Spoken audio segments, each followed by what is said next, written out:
right, we're talking about this. Are you okay with President Trump holding the next G7 summit at his resort? This is a hot topic this morning after the White House announced that they chose the president's golf course in Miami as a location for next year's G7. Critics are saying, conflict of interest, but we want to know what you think about it. Vote on our app or abc10.com/vote. Let us know what you're thinking. It looks like right now most people are saying no, but we'll keep an eye on that throughout the morning. A lot of people not okay with this, but some people are like, whatever. Brian says, who cares where he holds it? Diana says, perfectly fine, nothing wrong with it. Harleen says, why not? Seems like a good idea. Carl says, no words, like, whoa, how could this be happening?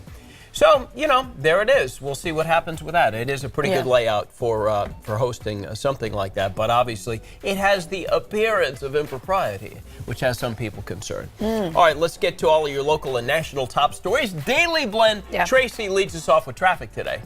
Hey, thank you, guys. Well, we're going to be updating what's happening near the Rockland area. We do have an off-ramp there that has had a collision with an overturned tractor trailer. Again, that's in the Rockland Road off-ramp. That's on Interstate 80. And again, that trailer is overturned. Apparently, the person driving the trailer did decline medical assistance, but it could give you some slow going. Lane 4 right now is closed and or blocked. So that might be something you will have to contend with if you're coming down from Penryn, Loomis, Auburn, or possibly the Colfax area. Something else we're watching on Interstate 5 southbound, we do have a stalled vehicle near the Garden Highway. And here's a look at some of your driving times. If you're coming in on 50 westbound, coming in from El Dorado Hills, coming in around 75 miles per hour. And if you're near Rancho Cordova, hey, you're moving even quicker than that. 77 miles per hour coming in 50 westbound, headed in toward downtown Sacramento. That's your traffic. For your weather, here's Rob.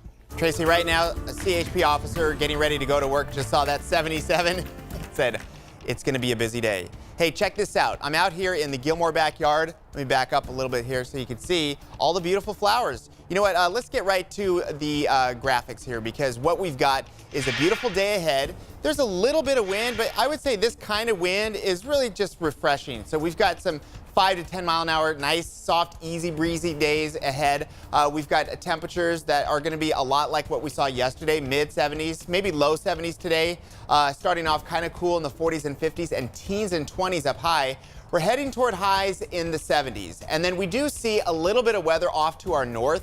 High pressure is going to keep us mostly dry, but in the mountains north of our area, I'm talking maybe Tahoe off to the north, we could see maybe a light shower sneak in right there Saturday evening, and that snowflake is for areas 7,500 feet and up.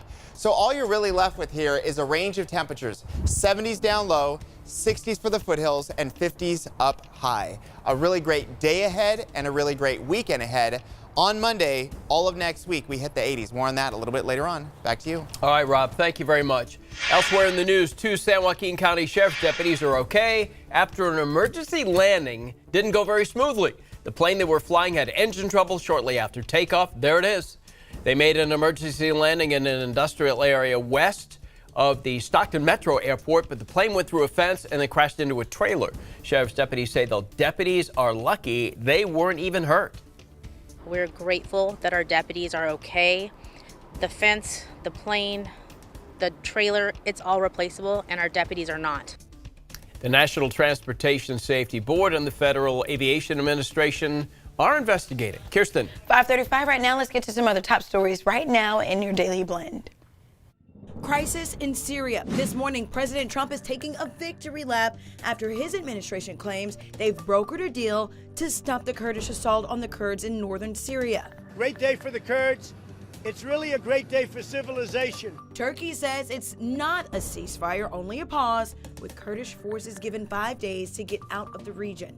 White House walk back. The president's acting chief of staff is backpedaling after admitting the Trump administration did withhold military aid from Ukraine to pressure them into investigating Joe Biden and his son. Get over it. There's going to be political influence in foreign policy. Mick Mulvaney later claimed that his comments were misconstrued, writing in a statement, quote, "The only reasons we were holding the money was because of concern about lack of support from other nations and concerns over corruption." Nor'easter wreaks havoc. A massive storm is slamming the East Coast from Maine to Washington, D.C. Ferocious winds, rough seas, and heavy rain, all causing problems. You can't get from one side of town to the other because of the amount of trees and wires that have been taken down. The cleanup is just getting started as the storm moves out. I'm Carlos Herrera, live at Cal Expo, where the Sacramento International Auto Show is in town this weekend. A really fun event and the biggest fundraising event in the Sacramento area. You'll get to see old cars, new cars, classic cars, and get to learn about them. Just like this Ford simulator, you get a taste of how it feels to drive a race car. Not that I've ever done that. Staying out of trouble here. All right, so take a look at this room filled with cars over here so we can show you cool cars around here at Cal Expo. As I mentioned, it's the biggest fundraiser event in the Sacramento area. $4 million raised so far. Rachel Smith, it's not your first auto show here in Sacramento. You're excited about it. It's about learning. Tell me about this simulator that I was on. It is. Well, if you ever wanted to get behind the wheel of one of our high-performance vehicles, now is your chance. Kids can do it as well, as long as you have a waiver signed by a parent. But we've got our GT 500 Shelby out here on the floor, and while you can't drive it, you can get in this simulator and see what it's like. Fun for young and old, really exciting event. We're all inviting you. Take a look at your screen right now so you can see the times of this event. Starts today from 10 a.m. to 9 p.m. and then runs through Sunday. The times are on your screen. Of course, at Cal Expo, general admission, $13. Kids 7 and under are free. They support local charities, so what better way to do so and have fun? For now, we'll send it back over to you guys. All right, that is your daily blend of news and information. Thank you, Carlos, for that and a cool look at cars. All right, so if you see something online that you want to share with us when you see it online, just use the hashtag MorningBlend10.